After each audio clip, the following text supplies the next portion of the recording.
Welcome to the final episode of VSTML 2017 Recaps from Reality TV Warriors, where the fun never stops. My name is Michael Armstrong, and joining me as always for our final recap of the year is the Canadian who thinks he's the lead in an action movie, but is more suited to comedy, Logan Saunders.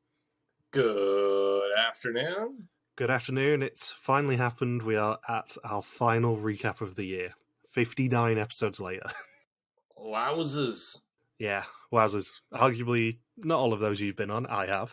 But yeah, 59 episodes this year, and this is the final recap. And we've only got like 2 weeks off until Vidum 22, probably. By the time this comes out, you'll probably know when Vidum 22 is going to be. I'm assuming it'll be first Saturday of January, as always. Yeah, I can't wait for Vidum 22, North Korea. That's a really interesting location for them to use. I can't believe they have actually finally gone to Iran. Yeah, it's, the old axis of evil, am I right? Yeah. I mean, a split season between the UAE and Iran would never happen in normal conditions. It definitely wouldn't happen if the Mole USA was still around. You say that, but by the time this comes out, we might actually know whether Mole USA is back for realsies, given we're recording this in the week when it's been announced that Mole US is coming to Netflix. Yeah, I don't know if it's going to get recommissioned or not. Well, we mentioned during Vidum 21 The Insider, which everyone knows is just a reboot of The Mole in the US. And that was for a mystery streaming service. And now it turns out, recording this in June, that a mystery streaming service, aka Netflix, have picked up at least the first season of Mole US, probably the first two. And well, we've learned never to say never anymore, especially with this big resurgence of reality TV over the past few years with all the different international versions. Us podcasting over 100 episodes of The Mole does show how popular this franchise still is worldwide.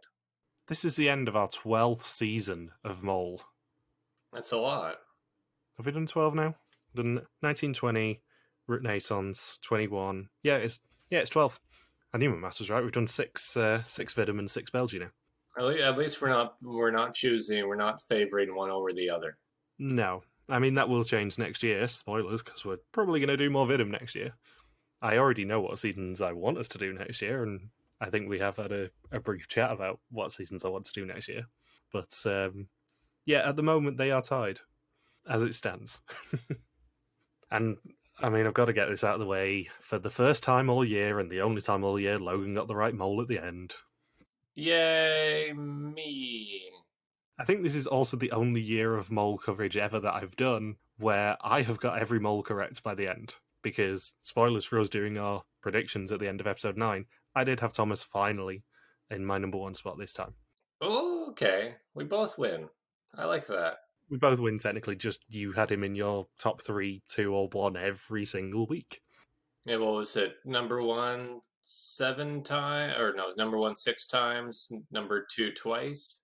I thought it was number 1 8 times, number 3 once. I think there's one number 2, one number 3, then everything else was number 1. You would have hands down won the Brothers Bar suspect list. There's no question about that. I did say this to you earlier when you were watching the finale, and you're like, yeah, I'm right. I'm like, yeah, you should have seen the chats between me and Bindles after we recorded that first episode, and you were like, I'm going to put Thomas at number 1. And I'm just furiously texting Bindles going, fuck.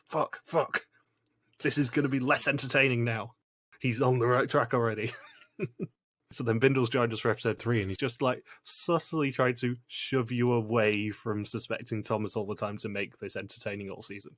It didn't work. No, I just thought Thomas was just trying so hard at blending in, which if you're a contestant, you're not really going to notice. But as a viewer, it's like, man, if anyone can blend in, it's probably this guy. He'd be great to pick as mole to fool everybody else. And sure enough, at the reading, they say, hey, out of the 55 total tests taken this season, Thomas is only picked twice, and both times is by Sana at the end of the game. Yeah. And as Art says in the reunion, he is one of the least suspected moles ever. And then we have Vidum, Georgia, the following year. Oh yeah, there is so much irony in a lot of the reunion here of Art talking about how it's not happened for ages that only one person's been on the mole, and right at the end, and it's like, yeah, fast forward 12 months, Art, you'll be saying exactly the same thing. Although I think Ruben picked Yan more than twice. 3, maybe 4 times. Yeah, it was definitely 3. I can't remember whether it was 4. But still, you have another one where only one person selects them all. It was kind of deliberate, the choices of seasons this year, that they are not two sides of the same coin as Argentina and South Africa and Belgium are, but they have similarities and they have a lot of differences. But anyway, we need to rattle through the finale and the reunion so we can talk about that stuff. So previously, the final four broke off their bonds, apart from Thomas and Diederik, and bickered about the alphabet before Jochem won a challenge perfectly designed for him by doing absolutely nothing, and an exemption up to finale. The other three sat the test, but the episode ended before we could see who went home. And Jochem is worried he will lose his third bond this season in Sanne, as Thomas has been in a bond with the mole since day one, and he hopes that Thomas will go home in her place. Art tells them at the execution that they should be proud to have made it this far, but leaving right before the end is a bitter pill no matter how much he sugarcoats it. Thomas gets a green screen before my number one mole of the season goes home in Diederik. We already covered his execution last episode, we don't need to gloat about me being wrong. And the irony is, if I was a contestant this season, I probably would have lasted all the way up to this point and been shocked that Diederik went home, because Thomas and Diederik were so intertwined a lot of this season. Yes, I didn't realize they were that close of allies to the point that they were sharing the same room. I think they said they shared the same room for 3.5 weeks straight. Yeah, it was pretty much the entire trip up until Final Four. Diederik and Thomas were pally, at least. I think we saw the genesis of it in like episode 2, because I remember drawing attention to it like, this is going to be a very important thing soon. Knowing, of course, as I did, that this happens at Final Four.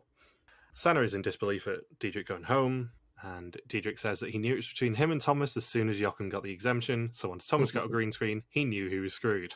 Certainly was between him and Thomas. And the irony in us doing this is the fact that we've had a 2-week gap between recording anything. So I watched this episode a week and a half ago, I think. I watched the finale a week and a half ago, and I watched the reunion an hour and a half ago.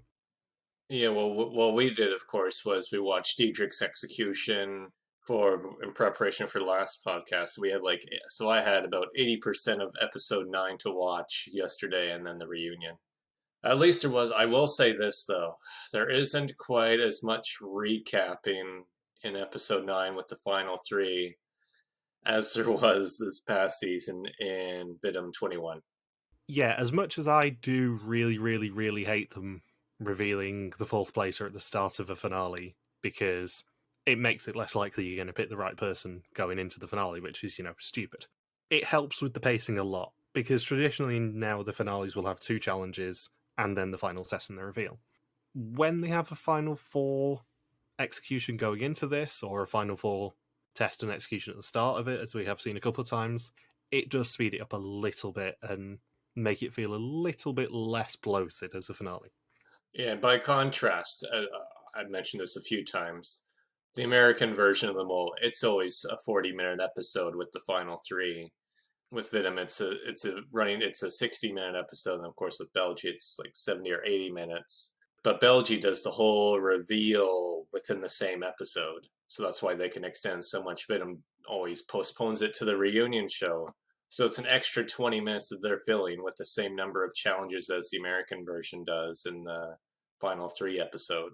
So here, at least with having that execution at the start, it knocks it down to about 55 minutes they have to fill with 2 challenges. And I think the first challenge isn't the easiest to follow on TV. And then the second challenge, it seemed more like an immunity challenge for Survivor, because it's connect ropes together and then do a puzzle, and then first person to complete the puzzle is a chance to double their prize money.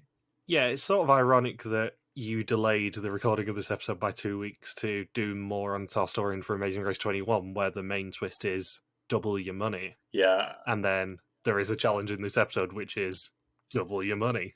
Yeah, in fact, I was watching the episode while writing about the team who gets eliminated that was eligible for the double your money twist in Amazing Race.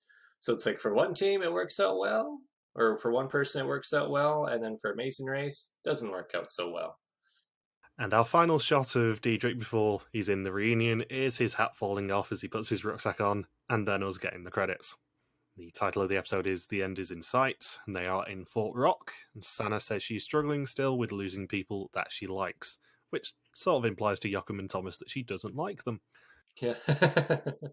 Jochem says his bond with Sana is now cancelled and he has to look for another mole. It could be her. She's taken a lot of money from the pot, and as mole you have to be strong, have some life experience, dare to play the game, and be able to handle stress. Everything in him is saying to go full beans on Sana now. The irony is, of course, by the reunion, you know that the idea of Jochem knowing how a mole should act is ludicrous. We joke occasionally about some of these people never having seen the mole. Jochem has never seen the mole. 100%, and fully admits it. We find out at the reunion that he did a lot of cramming before he went out there. Yeah, his family love it, but he has no idea about anything to do with the show. And then we also find out in the reunion that he was supposed to go home 4 out of 7 executions. Yeah, there's a bit of grey area on that I'm going to touch upon when we get to the reunion, because 3 of them definitely, the 4th one not so much. So it's day 15. Art meets them at an abandoned western town named Mole Town, which is not its real name, obviously. Of course, we get the good, the bad, and the ugly theme. To earn money, they have to find out who lived in which house and label the street names correctly. Each sign that they place correctly in 20 minutes earns 50 euros to the pot. If they get everything correct, he will add a bonus for a total of 1,500 euros. And essentially, it's a logic puzzle, which makes great television. It's funny that Jochem canceled the bond with Sane, because it's like, oh man, this long bond has to go away, but it lasted for half an episode for one quiz where one of them was already immune. So how was it really that close of a bond? Well, no, she was eventually his Bond mistress, as we found out last week. She eventually was his mole bit on the side. I wonder if that was in his son's letter and his son's prep. Yeah. Make sure you have a bond with every woman in the game. Yeah. And treat them like absolute dirt. And Jochem says the word gorgeous as Georges multiple times. You've got my next note. My next note is Jochem pronounces gorgeous as Georges, and I feel like he's predicting the next season. Georges, Georgia. Although I think in Dutch it's pronounced Georgie. What's funny about the notes so far is that every note you've said so far is exactly the only notes I've included in mine as well. Diederik nearly loses his hat as he exits. Bond is cancelled. Everything's tense in the restaurant before they were out there for day 15. It's almost like after nearly 120 mole episodes together, we're in sync. Oh man, I'm trying really hard not to mention Last Bass. No, we're not covering the circle. So Sana says she loves this challenge as she loves puzzles and cryptograms. Thomas and Jochem decide to look inside one house each, and Sana decides to actually read the puzzle again, like the normal person she is. I think even just watching this episode, even the first time, out of this final 3, you can discount Jochem because, they're not going to pick Jochem. They're 100% never going to pick Jochem. You can discount Sana because she's actually playing like a contestant in this challenge. Yeah, because it's funny because Jochem says Georges and then Sana says Horgus, and I'm thinking Georges is a really tough word for Dutch people. Yeah. We have drop dead, which doesn't bode well if the person's name is either drop dead Georges Lizzie, which you can guess what that could mean, or it's drop dead Horgus Lizzie, which again, it's like, I wonder what that means. So Jochem, after his success in the final 4 episode of coming out of the closet, decides to say that if a house has a crib, then a woman and child live there. Very presumptuous. Thomas says he hates puzzles, so this isn't an assignment for him, and Sana works out in less than 5 minutes where 2 of the men live. They have no idea how to work out the streets, so Sana just guesses. And Jochem says that it's clear they missed their logistic leader in Diederik. Maybe you should have let him win the exemption, Jochem. I mean, you would have gone home in his place, but maybe you should have let him win the exemption. All 3 of them said, we really need a Diederik for this one. Well, logical mind. He's a scientist. That's kind of what he's there for. Granted, Diederik kind of failed as leader in a couple of previous challenges. Yeah, Diederik is definitely the guy out of the 10 who you would want to be in this challenge if you're a contestant, and the guy who you would 100% not want to be in this challenge if you were the mole. Yeah, because you think back to the alphabet challenge where he was the only one who caught on what they were supposed to do. Yeah, arguably he was shouting into the void, having to deal with people like Jochem, but he worked it out at least. Although the walkie-talkie challenges with Diederik did not go as well as they hoped. No. Thomas says that Sanna's not a born leader, but she tries. Then someone puts a name board down for a woman who hates other women, and a man outside a house with a sewing machine. Jochem suggests that he's a cowboy by day and likes wearing women's clothing in the evening. I think it's just different sensibilities, I'll be honest. Like, Jochem is a very entertaining character. He's obviously not by far my favourite in this season. But I think it's just different sensibilities, and just what he thinks is funny isn't necessarily. It's not. It doesn't fit in with the crowd's sense of humor. No. He very much bangs his own drum. And in the final 5 minutes, they swap 4 signs that were correct, at least in Sanna's mind. And Art, being Art, teases them, saying they lost a leader and it was obvious. Nobody listened to Sanna. She says it's a learning moment, in episode 9. And he actually explains what they should have done because he's bored by their incompetence at this point in the season. With a bit of luck, they had 3 correct signs, earning them €150 of 1,500 for the pots. And Jochem is suddenly treasurer. Uh-oh. Yeah. Oh, indeed. It's a miracle that Sanna ended up actually keeping all of that money. Jochem says thanks to Sanna, they had 3 corrects, and thanks to him, they only had 3 signs. Thomas was invisible, which could have been a mole action. And they do also tell Diederik not to watch this episode, which I think was a pretty big guarantee given he went home at the start of this episode. I think he probably would have PTSD from this episode generally. Not as bad of PTSD as Sigrid has. No. They wake up on day 16 to Jochem actually trying to work out who it is. He says if you look through your mole book, you eventually have a revelation. Thomas says Sanna distracted him, but it's clear to him it's Jochem. Jochem's gut feeling is it's Sanna. Sanna says if Jochem's the mole, he was so nasty this season. They both swore they weren't the mole, and she trusts him, so that leaves Thomas as mole. He was her side suspect all along, which could explain why she survived, but it would make sense if he's the mole. Then we get loads of scenery porn from Oregon for the final time, before they are brought to Shevlin Park for the final assignment of the season. Just like at the beginning of the season, they will search a forest for something valuable. Art says that if they completed everything correctly, the pot would be €56,850. Now you know what I'm going to say next, I suspect, on this one.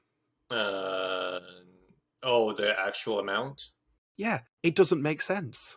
Like, I went through the rest of this season. My notes were slightly off. I can't remember whether I posted this in our chat. My notes were slightly off because I accidentally forgot a challenge or 2 or missed a 0 or whatever. But the correct maximum I can make it is 54,750. Art says it's 56,850. And I don't understand how you can get that when there's 2 challenges where there isn't a defined amount on screen. And neither of those make sense with the 2100 missing, because it can only have been the Underground Town Challenge or the Rodeo Search Challenge. Neither of those make sense for an extra €2,100. So 54,750 is what I can make it. Yeah, I guess there's hidden money somewhere. They don't just randomly come up with that number.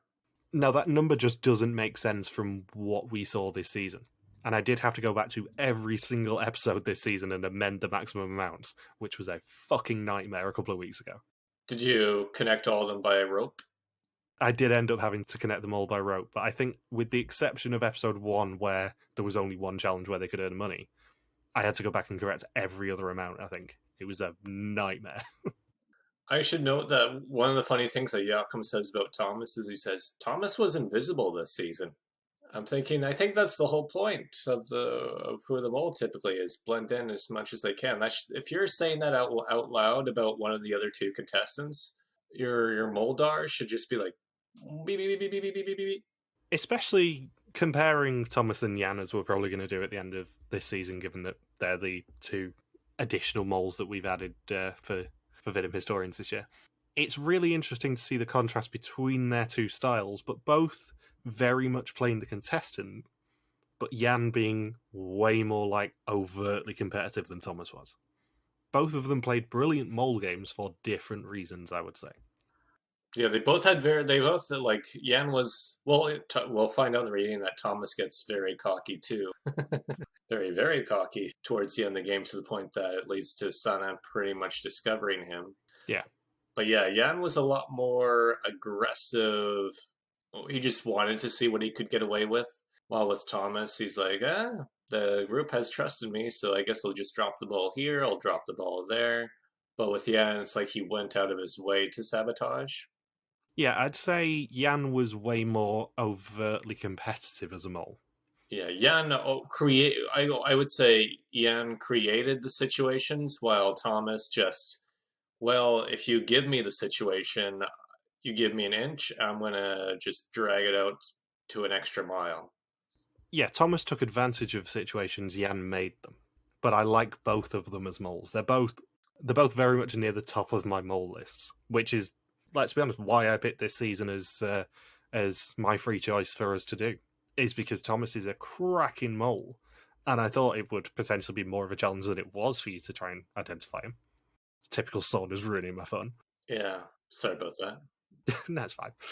But I think even when you do suspect Thomas throughout the season, or are watching Thomas throughout the season, he's really good at doing it.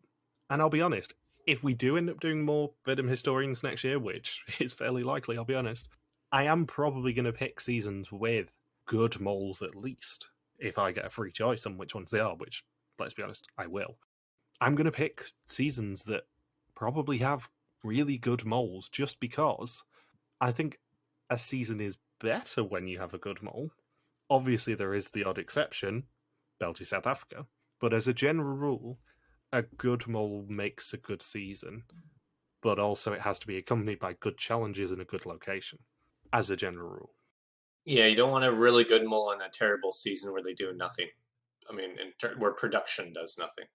No, I know I'm directly contradicting what I said at the end of last year in that you don't necessarily need a good mole, but I think in a season like Oregon and a season like Georgia, if we are going to actively compare them, I think it helps that both have very good moles, because it does elevate both seasons. Yeah. So Art says for the first time in the history of Vista Mole, they will get the chance to double the pot, but only one of them will get that opportunity. Attached to the trees are names of assignments and values. They have to link the trees so that they have exactly 12,160 euros roped. When they do that, they will be able to access a Tangram puzzle, the solver of which will get the doubler if they win the season. Jochem says in the best case, he and Thomas have the same chance to win the 24,320 euros. And this challenge is the exact opposite of the one that Jochem won the exemption for, because he actually has to do things, and he actually has to think about things, neither of which Jochem is good at. Jochem, unsurprisingly, does not win this challenge. It's a very interesting concept for challenge for production. They would never ever do this now to say, "Hey, you can double your money." Yeah, this was a very one and done challenge, I would say. They're never going to do anything like this again. Because it's bigger than the pot they had. Like going into this challenge, the pot is already bigger than what they had in Czechia for this year. So just imagine Czechia if they said, "Okay, you guys, 9,000 euros. We're going to give you the chance to nearly triple your money." I think it would be interesting if they brought a doubler back, but maybe as a hidden advantage. So say something like the laser game from this season. If you in that claw machine hide a token that will double the pot if you are the winner at the end, that's an interesting twist, especially if nobody knows anything about it. Yeah, if it's like hidden, like just it puts extra pressure on that one contestant to keep it quiet for him or herself to say, "Oh man, I'm the only one who has a shot at doubling my money. This is nerve-wracking." Not necessarily ripping off the double your money twist from Amazing Race, but if you do it slightly earlier in the season, then you make people have to defend it through executions and have that playing on someone's mind. Yeah, it would be an interesting way. What's funny is we see is that because someone actually did double their money in this finale in Georgia, we get a very similar dilemma where at the final three quiz, Art says, "Okay, before you take your final quiz, you can look for extra money, but you only get it if you win the game." Yeah. So they did have a similar twist to that, but with a lot less money at stake. I think in Oregon, maybe they didn't anticipate Sana being able to, breeze through the forest and then solve these two puzzles. And I'm guessing Thomas was probably on a fixed time limit for how long it's supposed to take him. I don't know whether they would have given Thomas the solution. I think from a fairness point of view, this is probably one challenge where the mole didn't have the solution. You mean they made them all play as a contestant? Yeah, because especially if you have a mole like Thomas where he's been completely undetected for most of the season, if you make him play this final challenge as a contestant, you then can potentially sow a little bit of mistrust in Sana's mind if she's the only one on Thomas. You can then sow a little bit of doubt in her mind that Thomas is the mole and that maybe Jochem was just messing about as mole one final time. I think there is absolutely nothing for them to lose by not telling Thomas the solution to this puzzle, and there is everything to lose by giving him the solution to the tangram and saying, absolutely breeze through it and stop us being charged another €12,000. Yeah. Yeah, we can't let them have more money. Yeah, if Thomas had breezed through this puzzle, I think I would feel a lot differently about this twist because it just stinks of production rigging it. That's true. And what makes you wonder if the contestants were, well, I guess not Jochem because he didn't change his mind. But you think if you're the players, you'd be thinking, would they really let the mole win this challenge and screw us over like this? Because you got to go back to the Mole USA where in season 2, the final challenge was worth $100,000. And the person who gets the dilemma is the mole who gets to the end of the challenge first and is told, hey, you can look inside this dossier for information about the mole, or you can put $100,000 into the pot. It could have just been one last major sabotage for Bill, and he just decides, now I'll put the 100,000 into the pot. I think this twist lands completely differently if you let the mole rig it, basically. And I think people are a lot happier with this double twist because Sana won it rather than Thomas breezing through it and stealing another €12,160 out the pot. I don't think that this twist would be nearly as palatable if Thomas had just breezed through it as mole. Yeah. So Thomas goes straight for the 160, so he doesn't have to worry about the odd amount. Jochem stays calm and rolls the rope first, which tangles it up because it's on a spool. The whole point is it unravels itself. I was getting very frustrated by Jochem at this point, I'll be honest. He actually stole Thomas's rope. Yeah, he's an idiot. Thomas eventually runs out of rope and has to go back and grab his second one. Sana says you weren't allowed to circle a tree with the same amount twice, so you had to keep track of both your total and the assignments that you've done.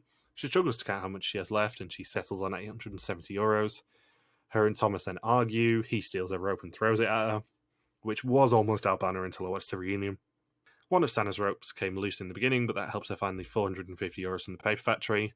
She only needed €100 and finds the correct tree. Art confirms she's correct, and she then has to do the tangram puzzle in the shape of a square. Thomas returns to Art, but he's not correct, and Art refuses to tell him whether he's too high or too low. Then Jochem takes Thomas's rope.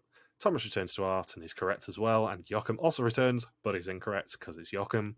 Then Sana solves the puzzle, but Art gives her one final piece to earn the doubler. Thomas also solves it, much to his surprise, as he isn't a puzzler. And Sana says she's searching for the Diederik inside herself. If she'd been a boy, she would have been called Diederik, a fact that she told him. She solves it first, giving them a total of absolutely nothing so far for this challenge. €150 of 56,250 for the episode, and 12,160 of, by my count, 109,500 for the season so far.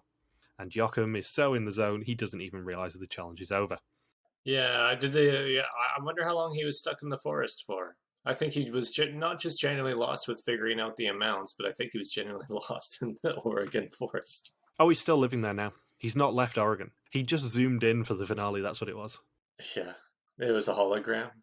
And they do the usual finale meal bullshit. Thomas's highlight was the helicopter. Jochem's was the pay factory when they looked over the dam and realised he was on the show, which he'd never seen before. Did you know that a Van Gelder family tradition is to ask what the best moment was? I didn't, but I think we've learned something new in this episode. Can you imagine just hanging around with Jochem when he's like, "Oh man, we're out on a picnic, guys. What was your best moment about today, guys?" What was your best moment in life? When you missed out on giving us €24,000 for the family. when you had double bonds? I'm sure Jochem is lovely, and I'm sure he's really nice to be around, but he is absolutely the most frustrating person this season. Wonder if it's like that at dinner too. He sits down. It's like, oh no, nobody's allowed to eat until each person tells me what their best moment was today. Yeah, I'm sure he's lovely to be around, but I think he would infuriate me. I think at the reunion, people seemed infuriated with how he made Thomas's job a lot easier. I don't think there's been one contestant that's covered for a mole so much. Usually, you get the odd task here or there where the mole exploits the trust of another player. But Jochem, we're going to see points where Thomas is going to question if he is actually the mole or not. Or as Diederik would say, that there was a genuine theory amongst the contestants that there were two moles playing at the same time. Yeah, I think he's just absolutely infuriating as a person. As a person or a contestant? Both. Because it's not even like he's competitive. He says in the premiere that he's the least competitive person he knows and he doesn't know why he's on this show. And it's like, at the risk of sounding like a shittier Survivor podcast, not mentioning any names, he's taking a spot from someone who could genuinely actually want to be there. And he has no idea about the show. And obviously that's not necessarily a bad thing. We do champion a lot, complete novices to games and things. I mean, Jochem does some things right here. I mean, he's the first person who's just who completely dove into aligning with other players, and it's probably what kept him alive for as long as he did. Definitely. But the problem is, he's so oblivious. He's barely even heard of the show. He just doesn't know the basic elements of it. It's not like a Survivor situation where even the recruits will be given a terrible season to watch in Sequester, so they have some sort of knowledge of the game. Jochem is thrown into this ostensibly because he's more famous than his own son, who really wants to be there, and it's just baffling. I won't be surprised if Jochem's son ends up on Vidum eventually. I think he'd be really fun. I obviously know absolutely nothing about Levi, but he seemed way more fun than his father in terms of the mole. He had some pretty good lines at the reunion where he just eggs on Art to cast him. He's like, "Yeah, I'd probably win." He's absolutely taking his shot, and I don't blame him for it in the slightest. I mean, given how Oregon goes, Levi probably wins this season if he was in the cast. Yeah. It would have been really interesting to find out who Levi suspected before it was revealed. Yeah, they maybe to save Jochem from embarrassment, they don't. Yeah, whether he was on Thomas. Because if he was on Thomas, yeah, maybe it would have been a bit more competitive. You know who wasn't on Thomas? Thomas's friend Nina.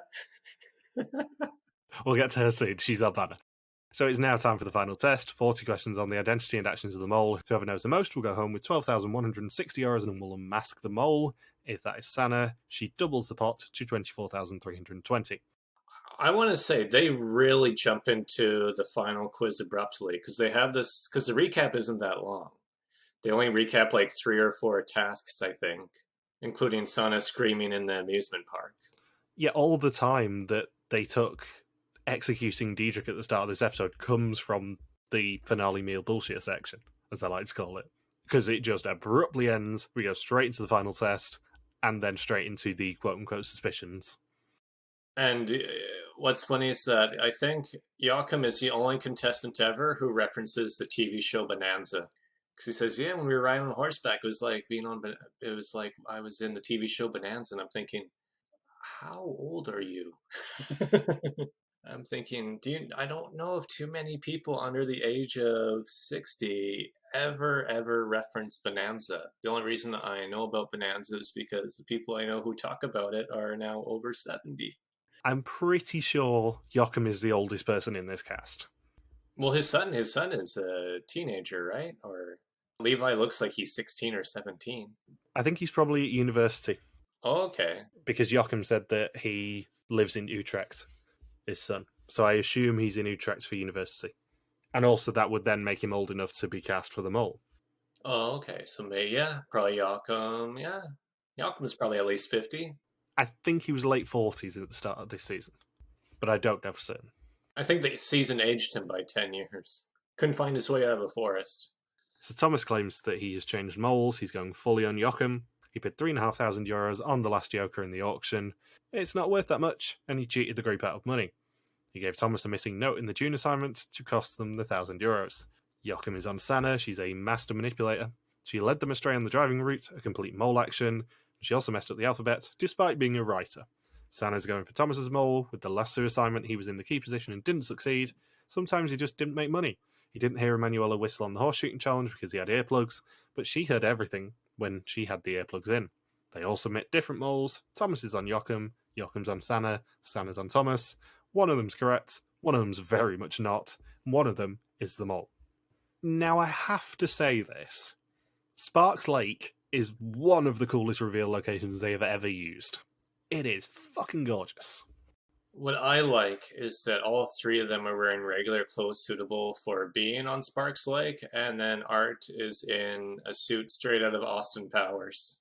I did think when they flash back to it in the reunion that everyone there is dressed like they have just come off a cowboy ranch, apart from Art, who is dressed like, he's there to reveal who the mole is. And do you know what tipped me off to Thomas being in the mole? Genuinely at the time, I remember this. No. And it's something they don't even mention in the episode. When they're being canoed in, which is amazing, by the way, Thomas's canoer is wearing a black hat. And a black hat is the sign of someone evil. That's genuinely what tipped me off for Thomas in the suspect list. And the reason I went for Thomas as number one. That's such a subtle reason. They don't even mention it. I don't know whether it was a deliberate clue or not, but a black hat is sort of a shady hacker, I think. And that was something that kind of tipped me off to it being Thomas. Interesting. I didn't even notice that. I just used my intuition. Yeah, because the other two canoers were wearing white hats. Thomas's was the only one that was black. It'd be funny if it was just by pure coincidence. Okay, everybody pick a hat. The canoers. We have 2 white hats and a black hat. Aw, I have the black hat. All right, I'll take this guy. I have just Googled it. I was right. A black hat hacker is someone who violates computer security for little reasons beyond maliciousness or for personal gain. And I don't even know whether it was deliberate or not. But Thomas's canoer was wearing a black hat, and I was like, that is a sign of someone who's a bit malicious. Maybe it's Thomas. And that was the only reason at the time that I put him as number one, other than it making sense. So, where were we? Each of them gets an individual speech by Art. He describes Jochem as someone who wants to be the lead in an action movie, but he's more suited to comedy when speaking to Thomas. He points out that Thomas drew the M in the mowing assignment. Was he just placing his signature right in front of their faces? He says Jochem was led by female allies all season, but he didn't trust his last one in the end and suspected Sanna. When Diederik went home, everyone's suspects changed. The 3 of them are in the finale, each suspecting a different person, each playing a different role. And it's time for the answer finally. Wie is de mole? The answer, let's be honest, we said it a lot this episode, is Thomas, but we're going to find out right after this. So our suspicions after episode 9, mine were in order: Thomas, Jochem, then Sanna. The Bothers Bar ones were Jochem and Thomas equal, and Sanna. Do you want to go through yours quickly? Not that they've changed from last week. Thomas and Sanna, then Jochem. Yeah, Thomas, Sanna, Jochem. It don't matter. We were both on Thomas. And now we skip to the reunion. And my favourite thing watching any reunion back is watching all of the awkwardness of live television. And it starts right away with Chris Zegers standing there like a child waiting to be spoken to by Art. He looks so awkward. It's really funny, but he just looks so awkward to be standing there waiting to be looked at by an adult, basically. Even though I think Chris has at least 10 years on Art. Only speak when spoken to, Zegers. And Sigrid is missing from the reunion, as we did mention in her boot episode. Not that we'd know that, because they're quite subtle about it. They don't keep repeatedly mentioning that she's missing.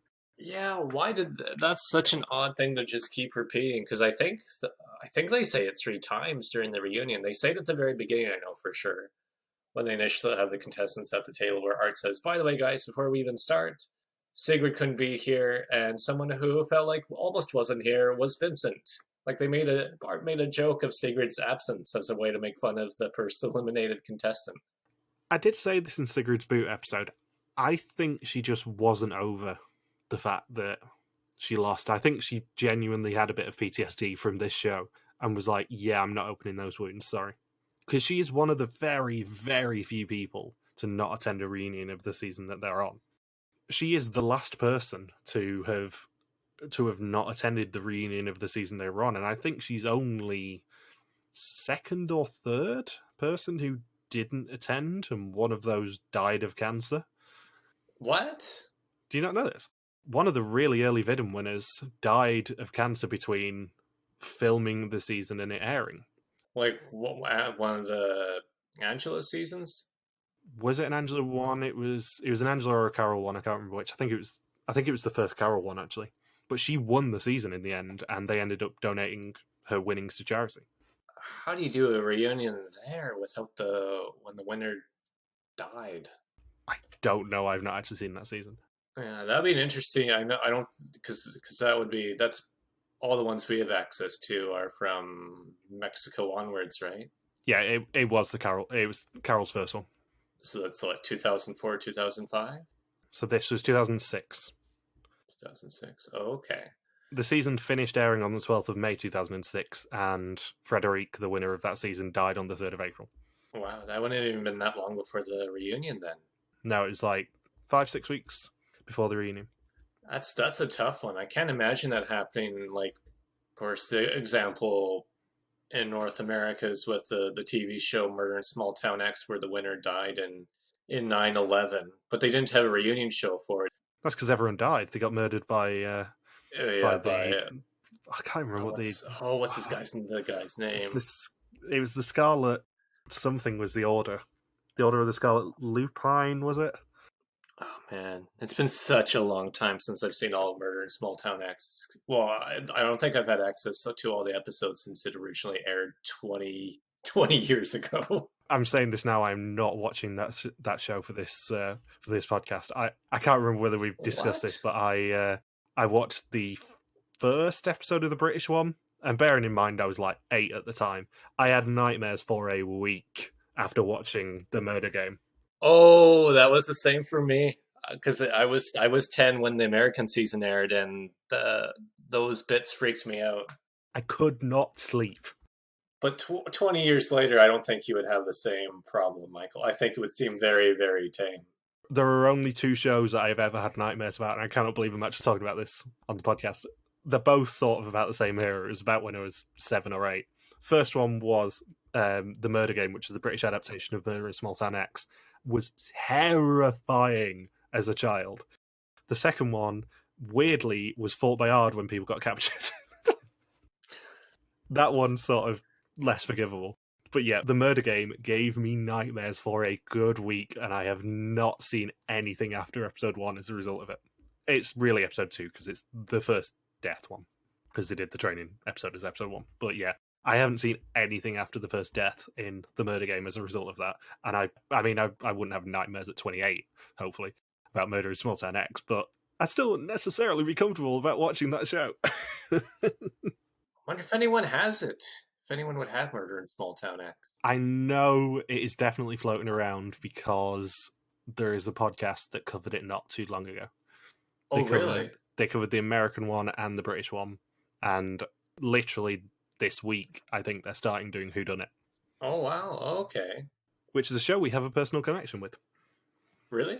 Yeah. Do you not know this? Oh, right. You told me about that. I think so. Scott Flannery was meant to be on that show. Yes. And had to bail because of work. And then they offered for him to be the first victim, and he just had to be there for the first day. And he's like, "Nah, I'm not interested, sorry." That was a hell of a tangent. So my other favourite thing when we cover reunions is, of course, watching who the Vidum alumni hiding behind the contestants are. Did you spot any familiar faces? Yeah, I spotted quite at this point, now that I've seen a few more Vidum seasons, of course, I couldn't help but point out Ellie Luce like 10 times.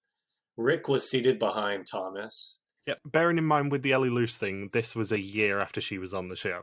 Yeah. Interdiscipline. I did say this when Thomas gave her a shout out in the Lunar Landscape Challenge. I can't remember where it was, but the Lunar Landscape Challenge. This was a year after Ellie was on the show. Interdiscipline is very much at the forefront of people's minds. It's very much in the Vidum lexicon. Yeah, and I will also say we're probably not going to do that season. It is not on my list, Dominican Republic, because I do not like that season. That's a shame, because I remember that's when I first tried to get into Vidum, was with Dominican Republic season. I think I saw the first 20 minutes or so. But then I was told, like, there are just too many spoilers if you watch it on your own. So I'm like, I guess I'll do a different order. There is a really bad challenge, like genuinely probably the worst Vidum challenge they have ever done in that season. It's a shame because it sounds like such an awesome location. It's a really fun location. It's a interesting cast. There's a couple of people I really like in that cast, including Ellie. It's just not a season that we really want to go for, I think. It's not our sort of season.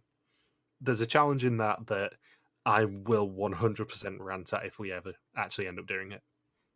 And Bindles would have to be on that episode because he will rant about that one as well. He hates that challenge almost as much as I do.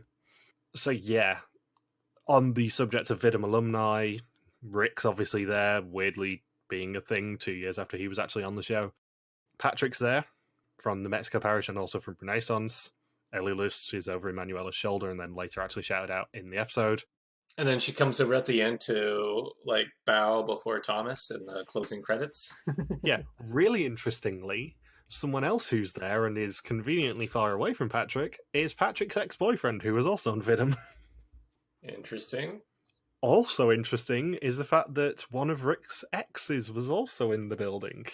Because I found out, thanks to Brandon Martin Moore, that a certain Thomas Camart is Rick's ex. And not just an ex, they were together about 3 years. Oh. And I did not know this until about a week and a half ago when we were discussing it on the Brothers Bar Discord. But yeah, apparently Rick and Thomas were a thing for a while. Vidum is a very close-knit community. Well, it's a much smaller population, right? It is. It's just weird how there is so much crossover. It's not just small population in terms of Holland, but the fact that they choose from a very small pool of people. Yeah, they're all in the same circles. Yeah, Patrick and Freak and Rick and Thomas are all exes.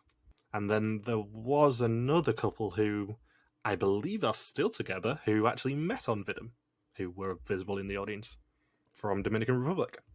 Interesting. I believe they have 2 children together now. And then let's go back to the actual reunion, I guess, because Art says, yeah, Sigrid's not here, that makes the joke with Vincent, and then when the finalists show up, he says, by the way, Sigrid's not here in case you guys didn't know. So it's very interesting that he repeatedly mentioned it to the contestants as if they were not aware of Sigrid's absence at all. It just seemed like Art was telling the contestants rather than the audience about Sigrid not being there, which makes it sound like she wanted to go. She was thinking about it at the last second. She's like, maybe not. I think she probably bailed at the last second and was like, no, this is bringing back too many bad memories, so. Yeah, because we've had that reaction booking interviews too, where we've had at least one contestant who was all in for the interview, and then on either the night before or the day of, they messaged me saying, oh, by the way, I was starting to recount the memories. It's getting too painful. I don't want to do this interview. So it just lines up with my assumption about Sigrid's absence. Yeah, I don't think they wanted to make an example of her, but I think they wanted to maybe reassure people that she was all right, but also not outwardly say, oh yeah, by the way, it just brought back too many bad memories for her. Sorry, she's not here. Sorry, Jochem. She just really hates that you beat her at this game. I mean, in the absence of actual reason, we can just blame Jeroen, because that's what we do on this show. Yeah, there's just an empty chair next to Jeroen. That was supposed to be her seat. Clearly, she wanted nothing to do with it. We said the seats are all predetermined and cannot be changed. And Sigrid said, that's a deal breaker. I cannot be next to the guy who's going to be asked about Elvis Presley for about 10 minutes of the reunion show. Because that's the only interesting thing he has to talk about. So Art does rub it in Ivana's face even more by saying that the person who beat her on time in her execution is one of the finalists. No prizes for guessing who. Even if Art hadn't confirmed it, I mean, you can guess from these 3. I like how Sana was genuinely worried it was her. She said, oh, I'll feel so bad if I was the one who beat Ivana by 1 second, because she was not on Thomas's trail at that point. No, it was Jochem. It was Jochem who, in 4 separate tests, survived because of a different reason. And then apparently Ruse's kids think she's a liar. And then Art talks to Jeroen about his Elvis impersonation, and that was it. Boring. Yeah, and then Art jokes about Emmanuel in the amusement park and how intense she was, and then she does the rat-a-tat-tat-tat.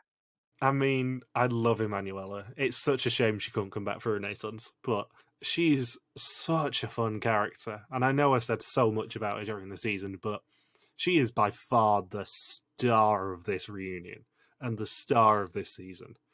I'm very curious what her mom's life is like in Suriname. She was saying her mom is still in Suriname while they're taping the reunion. I'm thinking, is her mom like visiting Suriname or is she living there? If it's a situation where Manuela sends her money from what she makes in TV and stuff, like can her mom have a really good like? Can you live really fancy in Suriname? Just because it's pretty much one of the top 10 or 15 countries in the world that I think gets the least amount of coverage worldwide. I winced a little bit when she was talking about how proud her mum was and definitely watching from back home, and I'm like, yeah, in about 18 months to 2 years, she might not be as proud, Emanuela, as much as I love you. She might not be that proud. Yeah, that's gonna be different. Being Suriname, be like, oh, have you heard from Emmanuel lately? Yeah, she didn't call or send me an email this time. It was she sent me a letter. I mean, I've got specified visiting times for her. Yeah, that's gonna change in your half where Emmanuel is here. Like, yeah, my mom is so proud. She thinks I'm such a role model. I'm a hero in Suriname. Everyone looks up to me. Womp, womp, womp. She's sending money back to her mum in Suriname, and her mum's like, God, she's making a lot of money for these drama shows. I don't know how she's doing it. She never sends me checks. She always sends me cash. It's never like a direct deposit into my bank account for some reason. It's always unmarked US dollars for some reason. Yeah, it's not even euros. I don't know where she gets all these US dollars from. Yeah, and they always come in like really sealed boxes. I am definitely going to get hate from Emanuela for this. Well, I think the lesson here is Yeah, don't do drugs, kids. not so much don't do drugs, don't deal drugs. Yeah, the lesson here is don't get caught dealing drugs. Yeah, you can deal drugs, just don't get caught. If you only take one lesson from the last 59 episodes of podcast this year, just don't get caught dealing drugs, kids. The more you know. I'm glad there's actually a moral in one of our episodes this year. I swear we're recording these so far in advance, I'm going to get such hate tweets. Yeah, like this. It's June right now, and I'm gonna get a random tweet on Twitter in December saying, "I can't believe you said that about Emmanuel." I'm like, "Well, we're already on like Vietnam. We're on Hong Kong and Philippines right now. I don't know who the hell you're talking about." And then now it's time for the most awkward part of any reality TV reunions event, which is going into the audience and talking to. And Chris Sagers is forced to pick people who each suspect a different person. There is one kid who is very, very, very confident about Thomas being the mole. And then the one fan, this is my favorite theory. This is my favorite reason for why a fan thinks somebody is the mole. So there's this one girl who thinks Sana is the mole because there was a Sweeney Todd poster seen during the season. And Sana apparently performed in a musical or Broadway version of Sweeney Todd. And the director is somebody named Alice. No, it was that Sweeney Todd posters were visible when they're in Portland, which they were. I was trying to look up when it was actually in Portland to date the season before we got a proper date on it. Sweeney Todd, the film, was directed by Tim Burton, who also directed Alice, and there was a lot of Alice in Wonderland music. Yes, that's what it was. That was the connection. Why did I not write the Tim Burton part down? Anyways, so yeah, apparently Sana performed in Sweeney Todd. Tim Burton directed Sweeney Todd, directed Alice in Wonderland, or Alice, and there was a lot of Alice in Wonderland music playing during the season. So it's not based off of any mole action. It's based off of clue that has way too many nodes. I don't think there's ever been a hidden clue with that many nodes. Because that is 3 links to figure out who the mole is. I don't think they usually do more than 2. It is veering towards 6 degrees of separation in clue form. Yeah. It's a tedious link. That's what it is. It's one of those that I would suggest on the podcast. get ridiculed for at the time and get ridiculed again when it's revealed that it was absolute bullshit and I was on the wrong mole. It made my head fizz a little bit just watching her say it on the episode, even regardless of me knowing that she was wrong. It made my head fizz like, that is a leap. And annoyingly, that's the sort of leap I do make on these podcasts a bit. Yeah. It's the sort of thing I could see myself saying and going, oh, I'm so wrong at the end of this. My favourite bit about the going into the crowd and meeting normal people thing, though, is Thomas's guy, who is very intense. Yeah, like he's very matter of factly. Like he was on the verge of saying, "If you don't think it's Thomas, you're a dumbass." I was waiting for him to say that next. The fun of this is, of course, I've sort of been on the other side of this because I went to the Columbia finale, and they do obviously pick people out going, who suspects Thomas, who suspects Anna, who suspects Jochem? Make sure you're near the front of the barrier. But it's just so awkward being there, people going, oh, it's definitely Thomas, and it's like, oh, this is really awkward, and they cannot vet you to make sure you're actually going to be good television, so this could be really awkward, especially if you climb up on live TV. It's a risk doing this because you don't know what sort of people you're going to get. He definitely didn't climb up on TV, that's for sure. No, but like the kid who Chris ends up coming to after the reveal definitely did. For example. So the suspicions on the app are 46% Thomas, 20% Sana, and 34% Jochem. And the beauty of live TV is that we see a good 10-15 seconds of Sana taking her coat off as she goes into Vondel Say Yes. And then we get the reveal and a return to what we ended last episode with, the final three coming in on canoes to the very pretty location at Sparks Lake. There is no, you're not the winner, you're not the loser, you're not the mole, because obviously that would reveal who it is. We get a flashback of the losers so far and why the remaining three could all be the mole. We also reminded that Jeroen specifically suspected none of these three people. Just one final dunk on Jeroen, and I don't even need to do it this time, but Jeroen was the furthest person away from who it could be, and that includes someone like Vincent, who went home on day 2. Art asks who it is Thomas, meaning that Sana wins the €12,160 and doubles it to 24,320. But the highlight of the reveal is, as Logan already alluded to, Thomas's friend Nina, who is so unhappy with him. Not just like, oh, I can't believe it was you, I've known you my whole life. It's, what? We are never friends again. We are definitely going to have to talk after this. Yeah, she's in tears over Thomas being the mole. They keep going back to her just because production and art thinks it's so funny that she's just trying to come to terms with this. She did not think Thomas was the mole for a second. You can only imagine when Thomas said, oh yeah, I'm thinking of bringing Nina. And they met Nina and asked her whether she thought Thomas could be the mole. And she's like, no, never. If it's him, I will disown him. And you can just imagine the showrunner going, make sure we've got a camera on Nina. Make sure she is directly in a camera line for the reveal, because this is going to be fun. Yeah. And Diederik is also massively in shock, bless him. Yeah, like this is by far the biggest reaction to a reveal. Because the whole room just goes, what? And then you have Diederik's very visible reaction. Nina, who is on the verge of a stroke.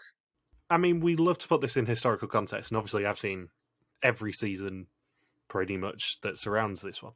Up until this point, we really didn't have a mole who was this unsuspected by both the public and by everyone actually in the room. So it's a genuine shock when Thomas says, Ik ben de mole, as he says. He was so nervous, but when he says Ik ben de mole, it is like a jolt of electricity goes through everyone in Vondel CS and everyone outside Vondel CS, because so few people were suspecting him, with the exception of the people on the app.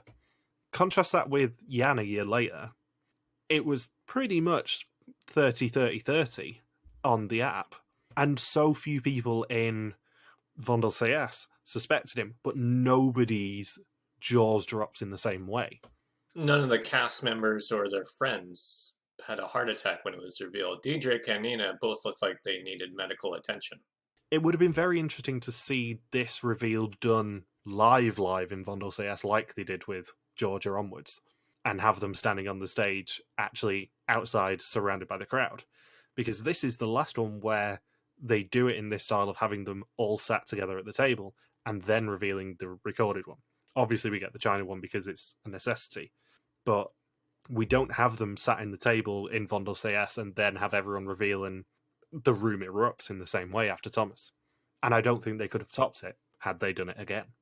I think this is everything that production would have wanted from the mole reveal, was just the room going, what? And like Nina losing her shit and Diederik losing his shit and Ellie just getting up to worship Thomas. And then the awkward kid in the audience gets champagne. Yeah, there is so much in that reveal. And then 5 minutes later, the really intense guy who's like, yeah, I knew it was Thomas, obviously, gets to make some new friends with champagne. But the best bit about that is the guy behind him snatching one of the glasses before Chris could even walk away. Yeah, I like how the guy could have recreated the Kermit the Frog. I mean, he could have said, "I suspected Thomas all along," and then sipped this champagne. But that's none of my business. He is the most cocky person we've ever seen put in that position. By far, he was, because he was, well, and then he was right. He backed it up. I will say, even though I have been there, I don't like them cutting to the crowd. It just doesn't really add much. Obviously, it's nice to actually acknowledge that 5,000 people or whatever are crowding in Vondelpark, but it is a bit awkward sometimes having Chris or Ron or whoever having to go into the audience and talk to normal people who haven't been camera trained. And I do like, though, that there was a prize and they just gave out champagne to a guy who looks like he's not of age to drink. He looks like he's 16 or 18. I think when I was at Columbia, they did check whether people were over 18. So he's probably 18 or 19. Yeah, Ron did hand out champagne in Columbia, definitely. I don't know why they didn't do it in Georgia, to my memory. And I guess quickly go through the sabotages for Thomas. I think we've covered a lot of them already. Well, yeah. We first, though, have Art confirming that of the 55 tests sat this season, only 2 were placed with Thomas as the mole, both times of which it was Sana. She was undoubtedly the only person on the mole, and therefore the correct winner of the season. Despite Levi's best efforts, Jochem genuinely stumbled his way to the finale, more so than anyone in Vidum history, saving himself with a yoker in Jeroen's execution, an exemption at Final Four, being saved by Emanuela with an exemption in the non-elimination, and being faster than Ivana in episode 2. He put 4 questions in total on Thomas. Thomas says he was so frustrated that Sana won the final challenge to double the pot, knowing she was the only one that was actually onto him. Yeah, so Jochem definitely supersedes Bart for guy who blindly stumbles into the finale and really lucked out. Bart at least was on Alina by the end of it. Jochem was not. Bart did put more than 4 questions on Alina. Jochem is by far the most oblivious person ever to make it to Final 3. There's not a question in my mind that he is oblivious as a person. He's genuinely a very clueless person. There's no other eulogy I can give for Jochem here other than he's genuinely very clueless. So he set out to be the perfect candidate in episode 1, exactly what tipped you off to him. He made a point of appearing to be nervous whenever he was around Art, and Vincent said he was unreadable. He stopped Ivana and Emanuela finding any paper factory assignments for the first half hour. He also led people to Roos as the liar. Yeah, he created the majority. He let that situation come to him. Yeah. We also find out that Diederik's beaver story came from seeing beavers on the license plates in Oregon everywhere, and he proved himself a good liar, which is very interesting because Diederik has only appeared on one other show other than Masked Singer, as we discussed with Bindles, and that was one where he basically played the role as Mole. It was a similar sort of show with like 20-odd celebrities coming together doing challenges, but it was like a game of Mafia with 3 saboteurs, and he was one of them. Jochem was responsible for the €500,000 going missing. He forgot to hand it over to Thomas when they did the changeover. He made a deal with Thomas to take him far if he didn't say anything. There's so much of Jochem's idiocy that I'd forgotten about until it's revealed here. I like how they said how Jochem buried the bill, right? He was the one who buried it. Yeah, he's like, well, I can't keep it. Manuel will search me, so I'm going to bury this bill, and then I'm going to pull Thomas aside and say, if you keep quiet about me burying that note, I will take you far. In the process of trying to make himself less suspicious, he instead made a stupid deal with the mole and made himself more suspicious. Yeah, and then Thomas says, "Wait a second, aren't I the mole?" I like how Thomas had a genuine question whether or not Jochem was the mole after that. He deliberately sped up in the car game and split the cars up through junctions to waste time. He slowed down on the rodeo race just enough to get caught, and he increased the bidding at the auction to ridiculous levels to basically give himself no credit whatsoever as necessary. He misled Jochem by making sure he had the yoke card on the dysentery day. He told the €750 woman not to help anyone, putting Jochem off using her, and he berated Diederik afterwards for being socially awkward to take heat off himself. Yeah, why are you so rude to all the locals here, Diederik? Come on. Why you gotta be so rude? Don't you know I'm human too? Yeah, good old Nasri. Uh, and then of course we get the funny bit with Jochem where Thomas talks to women like, "Oh, okay, you have 750. I'm not going to call it in." Then Jochem says, "Does anyone talk to you?" The woman says, "One person." "Oh, okay, I'm not going to call it in then." If it was any other contestant, they would say, "Oh, you have the one person talk to you. What did the person look like?" Okay, and call it in, and then Jochem would know who the mole is. Because even Art said this was a really risky thing for Thomas to do. Emanuela 100% would have asked the woman who it was. I have no doubt in my mind. Sana would too. Then we get to the section about Eta Discipline. Obviously, Ellie gets almost a speaking role. They do put the microphone in front of her and then not use her. Thomas just acted clueless in that challenge. Nobody watched him, so he could be the kink in the cable and literally lie down. He took a nap during this challenge. I know it was already tough to begin with, but it's like, man, no wonder Diederik couldn't get anything rolling. I think I said this when we actually did cover this challenge, but I don't necessarily like them all being completely unattended like this, but Thomas is so cocky when he does it that it kind of works. What's funny here is that, remember we said, this looks like an impossible challenge even if there wasn't a mole. It'd be really, really difficult with the time limit to have everything figured out, because I think they had, 7 or 14 minutes to do the whole thing? 15 minutes for 25 answers it was. Yeah, and then the first thing Thomas says about this challenge is, "You don't need a mole to fail this challenge." I'm thinking, thank you, Thomas, for supporting our point that we had when we talked about this challenge. You do not need a mole to fail this. Thank you for backing us up 4 years later. Yeah. So Sana first started suspecting Thomas at the shooting challenge. He acted clueless and deaf with the earplugs, and Sana called bullshit on that because she could hear everything. It makes you wonder, would Thomas have gone undetected if he didn't use the earplugs as an excuse? Because he was doing a lot more risky tactics towards the end of the season. I think Sana would have been less confident, but I think she still would have gone for him in the end.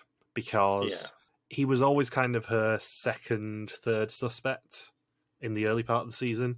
She definitely put him as number 2 at one point. So I think she probably would have lent towards him at least. She wouldn't have been confident, but she would have lent towards him. Yeah. But yeah, the earplugs, that was definitely Thomas's weakest lie for the whole season. It's like, yeah, you can't really blame the earplugs if everyone else hears with the earplugs in very, very clearly. The interesting thing here is the fact that they pointed this out in the actual episode, that is the reason why Sana suspects him. They literally put this scene in that episode. It's very rare that they call out a genuine mole sabotage that gets called out by one of the contestants, in this way at least. Yeah, definitely the earplugs one, and then the Etter Discipline challenge. I'm thinking those are the only two blemishes on Thomas's record, I think, for this season. He said he was worried about Sana in the Moletown assignment. She's not Diederik, but she's still quite good at this sort of challenge. He followed Jochem around to try and cover for him to swap Sana's signs over. Then Art congratulates both the winner and Mole. He says it's great how Sana found him, but it's been a while since only one person found the mole. And I think Art's speaking a little bit too soon there. And then Thomas, I like how during the Oregon Trail bit too, Thomas said, well, once we were down to 1,280 euros after I pushed everybody to sacrifice 9,000 euros from the pot, he said, yeah, I think I'm gonna ease back for one episode and not do anything. I mean, that is very emblematic of Jeroen going in that episode as well. Just sit back, do nothing. Yeah, it's all thematic. And of course, yeah, Thomas, speeding through the lights when him and Sana were in the car together. Sana was in the car with the mole several rounds before she suspected him, and he's just bulldozing through yellow lights. Yeah, so when I asked Jeroen about whether he wants to perform as Elvis again, my only note on this is, just like his performance in Renaissance, he says it looked horrible and sounded awful. So many parallels. So Art then also makes Diederik talk about why Thomas is one of the best moles ever. I don't disagree. Thomas is very much one of my favourite moles. And then Thomas doesn't. He puts everyone off by saying, actually, me being the mole, it's really close to my real personality. And then everyone's like, ew, we don't want to be friends with you. Yeah, you're a jackass. Yeah. The best thing is they then cut immediately to Nina just going, "Oh, I'm gonna slit your throat. You are Yeah. dead to me, bitch." You're off the Christmas card list. Go back to Flanders. So we then get the hidden clues, none of which are brilliant, I'll be honest. Thomas's face is reflected in the credits. He has a double role in the fun fair. He shouted "Holy moly!" 2 words in the paper factory were halfway in mole, and Thomas appears halfway through that episode.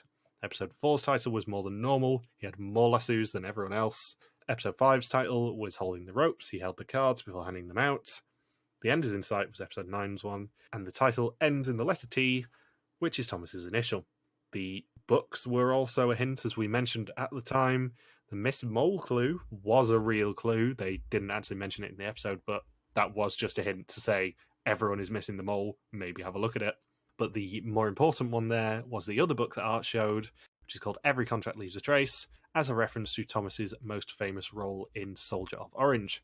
The Beethoven classic for release, which appears in a lot of mole seasons now, number 25, is played, and Thomas's birthday is April 25th. And in both the Yoker Burn Challenge and the Lawnmower Challenge, he signed his name by stamping the mole logo and writing the M. As someone who's only seen this season for the first time now, what did you think of the season as a whole? I enjoyed it. It's not as good as Georgia. Let's be honest, it's not as good as Georgia, obviously. Well, it's a bit different when the location they use is extremely similar to where I live in the same scenery and stuff. So it's not like, ooh, Georgia, that's interesting. I can't believe they're going there. Here it's like, oh, just looks like what I could see at a park about 10 minutes away from my house. Yeah. So I think that's a part of it, and of course, seeing a mole be very effective, and also see a mole who was still human and made a couple mistakes. See somebody like Sana was also really good because you don't get to see the older female winner too often in the mole. And then of course we had Jochem, and just how the game progressed and Emmanuel's entertainment value. A strong cast overall, minus Jeroen. There were some great challenges, and then some challenges where you're thinking, they really wanted this rodeo theme to play out, but it didn't play out so well, especially that digging through the hay bale challenge for 10 minutes. But it was a good theme overall. It's a theme they didn't do that I don't think they'll ever do again, and a theme they didn't do before, so yeah. It is a very interesting season historically because, obviously, as I said, it's the first one in a long while where the mole has really not gone detected. You have a really, really themed season, which I think Japan was probably the last one before this where they really went all in on a theme. The theme, of course, in Japan being Japan. You have a pretty good cast. They got a little bit unlucky with the boot order. Obviously, in an ideal world, you want Jeroen going first because he's a non-entity and a black hole of entertainment. And I'm so glad I don't have to talk about him every single episode again. I mean, they were lucky that Diederik and Emanuela were there towards the end. I think you'd probably want Jochem to go a little bit earlier, unless you want the hilarious backstory of Jochem surviving every execution by the skin of his teeth. But I think you probably want one of Emanuela or Diederik in the final 2. Sana is obviously a great winner. The locations were really cool. I mean, Sparks Lake is one of the prettiest places they've ever done a reveal, at least recently. Yeah. They've got themselves into a bit of a bad rut when it comes to reveal locations if they're doing it on location. Sparks Lake is a really pretty one. There's a lot of very beautiful places in Oregon that I never knew about before. That's the thing.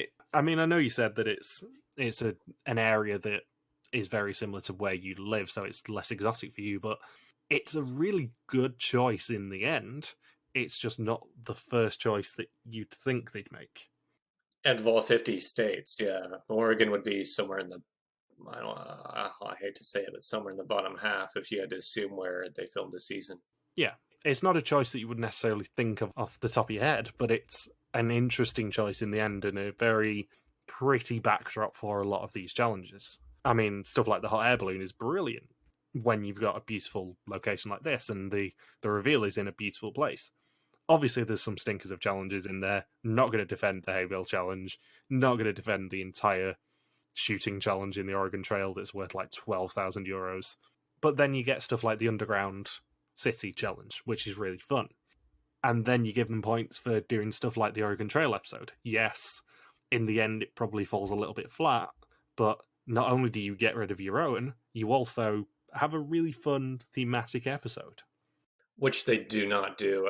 I don't think they really ever do. You couldn't have the Oregon Trail in any other season.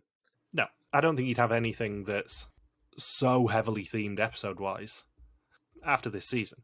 I mean, maybe you could make an argument for the Elba episode, but I don't really want to talk about that again. No. And then they gave out a decent prize pool, the only time they ever do. Yeah, it's the highest prize pot we've seen in a long while. That's absolutely no understatement. Obviously, that is mainly due to the fact that the doubler was in play, but even 12,000 is higher than a lot of the more recent Vidum seasons we've covered. After they dropped down to 1,280 euros just a few episodes before. If that didn't happen, that pot could have easily been 35 or 40k. Easily. I do also have a couple of admissions, given that I can now say this. You know how in Renaissance I was hiding some of the moles from you? Yes. Thomas was one of the moles who appeared in the opening challenge of Renaissance in the castle. Oh. He was one of the 5 who people could meet. He also appeared as one of the cave projections in the Czechia kayaking challenge. Huh. I'm glad I didn't notice him. Yeah, he was one of only 4 moles who appeared in that one, and one of only 5 in the Renaissance premiere. But yeah, I don't think I have anything left to say about this season. No, I think we covered it really well. In that case, thank you for listening to our Vias to Mall 2017 recaps all season long, and in fact, any episode this year if you have been following along. We'll be back in January, hopefully, assuming it's confirmed by the time this actually comes out, for Vias to Mall 2022. Can't believe I'm saying that already, even though it's, the 18th of June. Don't forget you can contact us on Twitter, Facebook, YouTube, or Instagram, where we are RTV Warriors, or you can email us on contact@rtvwarriors.com. Logan's on Twitter @LoxPawaki, and I am Jay Harmstone. Thank you as always to Marika for the subtitles. We'll see you very soon. Peace out and just chill till the next flavoring.